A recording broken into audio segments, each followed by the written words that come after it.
Chapp-Jumbo, and if you're listening now, this is Power Solutions. Yeah, we didn't go away. And again, Power Solutions is that number one a radio show that tells you everything you need to know in the power sector. Those who want to learn about renewable energy, solar, and all those new innovations that will help us solve our power problems. We didn't go away. We are here. We need to go.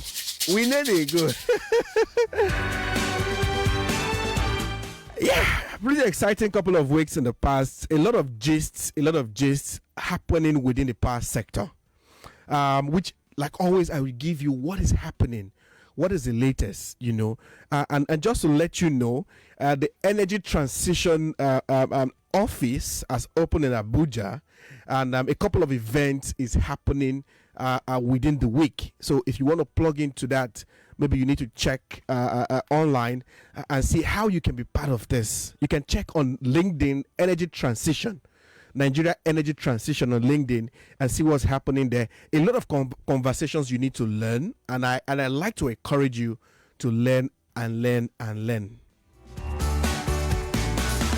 My name is Wisdom. This is Power Solutions. Power Solutions is powered by All On Energy Impact Investment Company in partnership with your number one talk station, Nigeria Info. Thank you, guys. I can't continue without shout out to you all that tried to reach out to me. The show is on, so don't worry, we are back. Just a little break for the elections and all that is happening. Just to just say something around that, I wish in most of the polling units, people use solar lanterns, especially when the elections got into the night. That would really have been a good and cool innovation. And so maybe next week you guys should consider bringing out your solar lamps to use at the polling units when it gets to the dark. Yes. Okay. Exciting topic today we are going to talk about. And those of you who have solar in your houses, I mean, a couple of weeks back, I got calls from people saying that, hey, how do I sort of fix my solar? My solar has this issue. This issue is happening with it. How do I fix it? So today we're having what we call the solar clinic, where you can come and tell us what the issue is with your solar in your house, your solar system, and then we try to solve it for you or let you know how you can solve it. So in case you are just one of those persons, stick to your radio and don't touch the dial. Yes, again, a lot of questions around, batteries. What kind of battery will I use? What kind of battery can I get? I'm using this thing. How do I use this? Now, today, we want to answer all those questions in today's solar clinic. I have an interesting guest in the studio who will help us to, sort of answer some of those questions. And of course, you can call me to ask many of your questions around this. But our topic today is centered around how to maintain solar and inverter systems. Yes, how to maintain solar and inverter systems. When you use these products in your homes, there's a way and how you need to maintain it so that you can use it for the longest of time. There are mechanisms, there are techniques, there are many things you need to do so that you can continue to enjoy your solar as long as you want to. And again, I like to say, if you use solar, please call me and tell me how that solar has been working super well for you. I've gotten so much feedback over time, and I really love it. A lot of people are switching to solar, and I want to help more people switch today. Without much ado, let's go into it. My guest is ready, is kicking. Is super excited to be here. It's my own good guy. His name is Sominabo Horsfall. He is an investment operations advisor for Allon. He's a guy with the technical know-how. Trust me, and he will answer all your questions today. Sominabo, welcome to the show. Thank you very much. It's nice having you. You see the way I brought you in, as you're listening now, they'll know my old guys in the studio. How are you doing? I'm very fine, thank you. All right, good. Now, I know Lagos is plugged in, and there'll be so many questions for you as we go into today's conversation. Now, Lagos, if you're just joining, this is Power Solutions, and in case you want to call me, if you have solar issues or you want to learn how I can switch you to solar, please call this number to get to me on the show. 0700 993 993 Just call me and let's see how we can help you to solve some of your issues on the show today. So now going straight into the conversation without wasting time, can you tell us about these solar components and what are they? People only know solar panels and the light comes on, but between having solar panels on your roof and the batteries you have, something happens in between that gives you the light. So I want to ask you, what is that thing in between that makes sure I have light when I use solar? So once again, thank you for having me on the show. Yeah. So it's generally a solar system is made up of our 4 major components. 4, okay. So you have the solar panels, you have the charge controllers, you have the inverters, and then you have the batteries. Okay. So basically, these 4 components are connected together to be able to give you power in your house. Okay, solar panels, solar controllers, charge controllers, inverter, and then the battery. Now, I think the one people don't know much about is the charge controllers. I mean, people just have this great idea about what an inverter is. But tell us about these 2 inverter charge controllers. Can you tell us more about it? So generally, as the name implies, charge controller, it is what regulates the charge coming from the solar panels into the batteries. Okay. Right. If you generate power from once solar panel starts to generate power, if you do not have any equipment to regulate how it charges your battery may get spoiled or will get spoiled. Right. So there are tendencies to either overcharge it, undercharge it, provide different voltages or currents for it. So the charge controller helps be able to regulate the amount of charge coming from the solar panel to the battery. Are there different types of charge controllers? Yeah, there are 2 types of charge controllers. Okay. You have the PWMs and then you have the MPPTs. Okay, MPPTs. Yeah. Oh, super. All right, so now some people just go and buy inverter and keep in their house. No solar panel, no battery. But do they have solar in the house, or it's just inverter they have?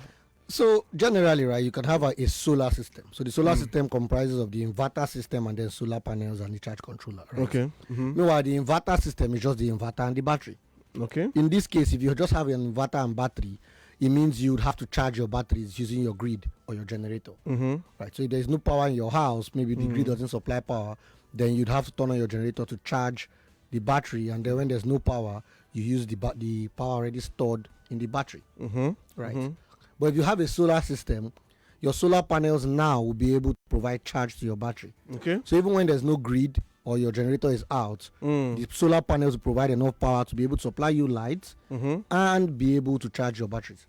That's why before you build any solar system, you need to ensure that everything is properly sized. Everything properly sized. Interesting. Lagos, if you're just joining the conversation, I have Sominabo Horsfall, who is investment operations advisor for Allon, who is walking us through how solar systems really work, how they are sized, how they are, their components and what it looks like.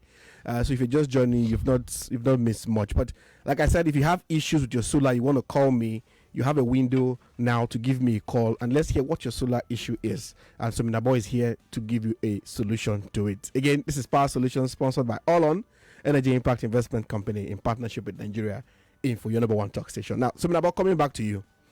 We're talking about how to maintain, these solar and inverter systems. And I've gotten calls over time that this has happened. How do I solve it? Can you walk us through how to maintain this system so it lasts the longest of time? Where do we start from? First, starting from the solar panels into what we have in the house, which is an inverter, and then those charge controllers you mentioned.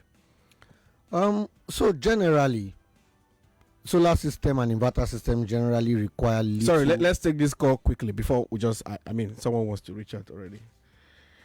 Hello, good morning. Power Solutions, talk to me. We can't hear you. Okay, sorry about that. Hello, good morning, Power Solutions, talk to me. Good morning. Good morning. You have 30 seconds. Go on. All right. What do I do when I plug my phone, some of our phones, to charge using the solar? I will see that the system blinks. It doesn't accept the charging. Then I have to remove it, put it back. Sometimes it will peak. What would have been the problem? Okay, thank you so much. All right, goes back to my question, and then you will come into this. Yeah. So how do we maintain this, and start it from the solar panels down? Okay. So a good installed solar and inverter system requires little to no maintenance. Okay. Because these are like, you don't maintain your televisions in your house, right? Once you've installed it, it's fine, it works. Same way solar equipments are all electronics. Okay. Once you buy a good one, you install it in your house, it requires little to no maintenance. However, just to ensure it serves you efficiently, you need to do some basic things around them. All right, tell us. So for the solar panels, you need to clean them regularly. Right? If you live in an area that's very dusty, you need to ensure at least you clean your panels every 3 months. Some people, since they bought it, they've never cleaned it. Most people expect that when the rain falls, it cleans the panel. Yes, rainfall will, to some extent, wash your panels, right? Okay. But it wouldn't clean it adequately. It's like when you have a dirty car, and then you sprinkle water on the car. On the instant, the whole screen and everywhere comes clean. But after a while, all those marks that used to be on the car will turn up. Right? Except you use a mop or you use a cloth to wipe the car. That's when it gets cleaned properly. So this applies also to the solar panels. So you have to literally use something and water to clean the surface of the panels. And you don't need any other chemical, just water. Just water. Just water, and get a mop, and just the way you mop your floor, just clean the solar panels. So that chemical they are selling in the market, I don't know the name, that they say is to clean solar panel. Whatever you don't need any chemical. You don't need it. You don't need it. You even don't require detergent. Oh, just ordinary water. Just ordinary water, and use a cloth, mop, stick, whatever it is. Just ensure you do not scratch the surface of the panels. Okay. That's it. Just put the water and then clean the panels, and that's fine. Your panels will continue to generate adequate power supply. And if you don't clean it regularly, what happens? Well, if you don't clean it regularly, then dirt will be on it for so much, and once dirt has started creating layers on the panels, it will not be able to generate enough power you require. What would be one sign to know that I need to clean the panel? Well, if your panels are in an area where you can see them visually, just look. You would be able to see when your panels are getting dirty. Right? You will feel the dust on it.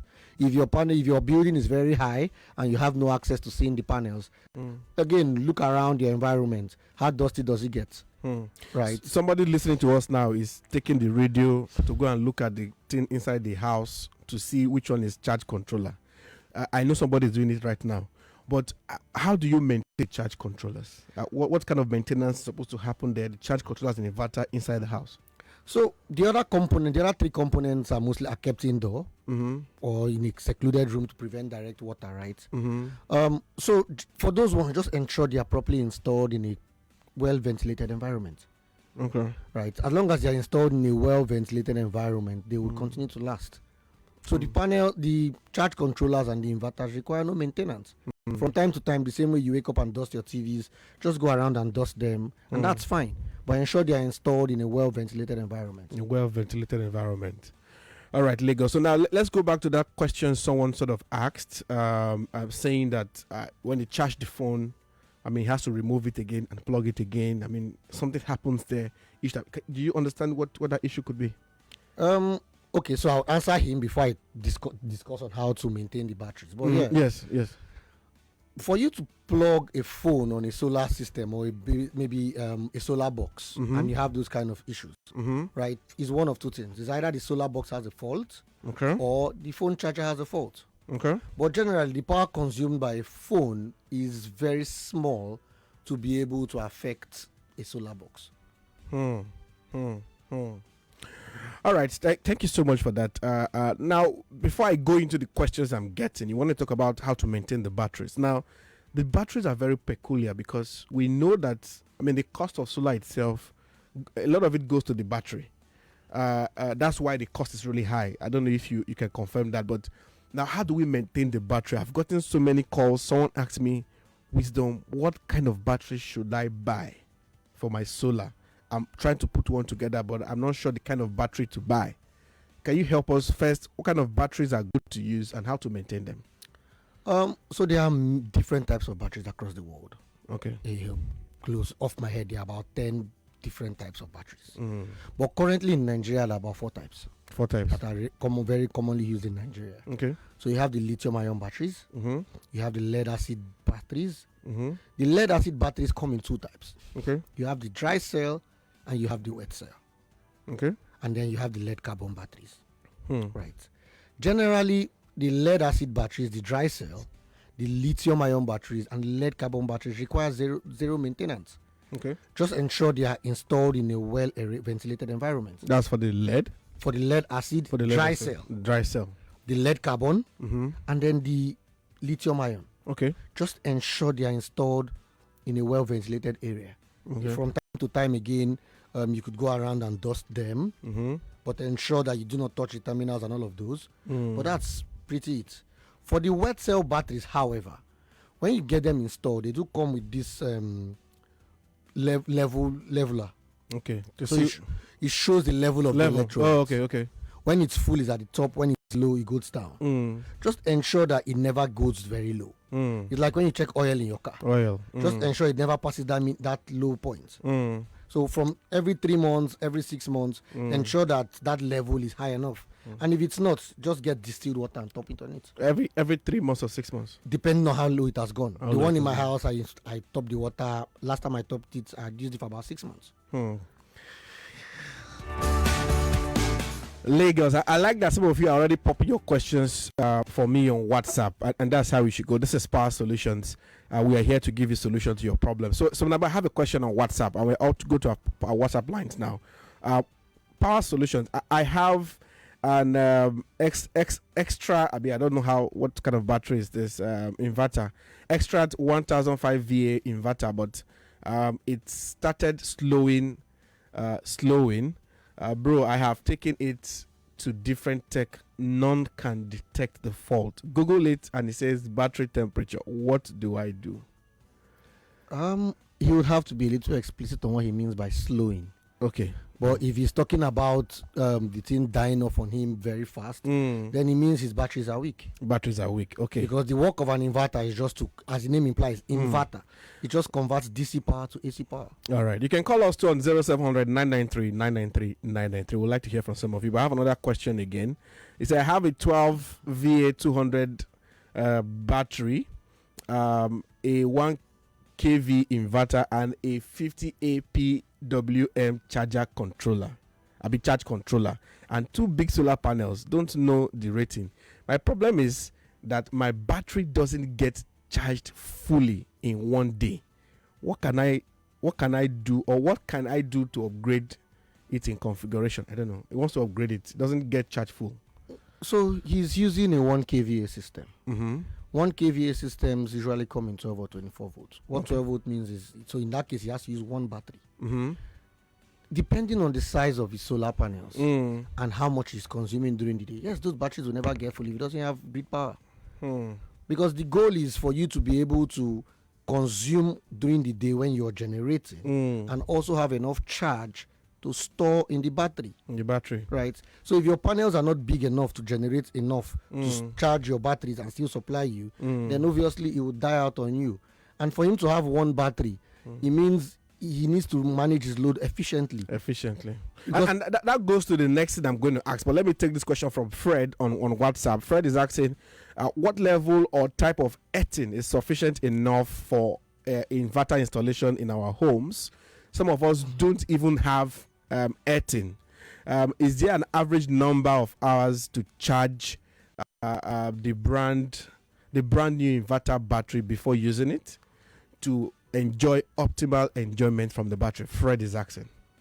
So for the earthing, if your house has a good earthing system, you could tie your solar system earthing into the house earthing. Is it compulsory? Well, it's always good to ground equipment to prevent shocks and voltage overcurrents, right? Okay. So it's always good to prevent shocks. So if you have your house has a good earthing system, it's good to connect your solar system to your house earthing, and that's fine. On whether it's advisable to how many hours to charge your batteries before you start to use them. Like every other device again, where you have batteries, your phones, your laptops, you're advised to at least ensure that it's well properly charged after you purchase it before you start to use. So the same applies in this case. Applies to just try to charge it 4, 5, 6 hours enough just before you start to use it, just so that it lasts you better. Lagos, this is Power Solutions. My name is Wisdom Chapp-Jumbo, and we've been discussing how to maintain solar and inverter systems here on the show. Power Solutions is powered by Allon Energy Impact Investment Company in partnership with the number one talk station, Nigeria Info. Okay, we're so slowly out of time. So much question not answered, but some of you who I see your messages on WhatsApp, you want to switch to solar. Some of you have called earlier, but you don't know how to do it. Take this number down quickly and hit me up on WhatsApp. 081 120 90862. I take it again. 081 120 90862. Hit me up on WhatsApp and we can take the conversation to another level. Sominabo is my guest. Sominabo Horsfall is investment operations advisor for All On, and he's been helping us to solve some of this. And this is Solar Clinic on here on Power Solutions. Sominabo, I have one more question, but I see my time is fast running out, and I don't know. I'm not sure we can take it, but I'm sure we'll bring you again on the show and to discuss some of this conversation. And I want to hit me up on WhatsApp with some of the questions. I'm sure to sort of get your thoughts on it and also share with them. But thank you so much for being on the show. It's been fun to have you. And until next week, Lagos, Power Solutions comes back every 11:30 on Monday. Make sure you tune in and have a lovely week.